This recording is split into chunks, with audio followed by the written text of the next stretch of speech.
Welcome to Pindar Poetry. We hope you learned something new. You start by confirming fit and compression level because an incorrect size causes discomfort and reduced benefit. Once done, sit on a stable chair, remove rings, and dry your skin thoroughly. Next, turn the compression hose inside out down to the heel, insert your toes, and align the heel pocket carefully. This creates a smooth base so the fabric travels up evenly. Make sure the toe seam lies flat and the heel is centered before you begin sliding the rest of the hose up.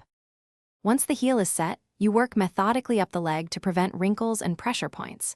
Pull the fabric up gradually, advancing 2 to 3 inches at a time while smoothing with your hands. This evens tension and avoids bunching. Make sure the seam runs straight and the garment does not twist. Twists cause focal pressure. If the fabric is slippery, use rubberized gloves or a gripper to improve traction. Keep checking circulation as you go. Stop if numbness or intense pain develops. You finish by smoothing the final section and ensuring consistent compression from ankle to knee or thigh, depending on the style. Make sure toes are warm, skin color is normal, and you have no numbness. Those checks confirm adequate circulation. If you notice excessive tightness, persistent pain, or skin breakdown, remove the hose immediately. Reassess size and consider donning aids or a different compression level. If problems persist, contact a healthcare provider for a fit reassessment. Thanks for watching.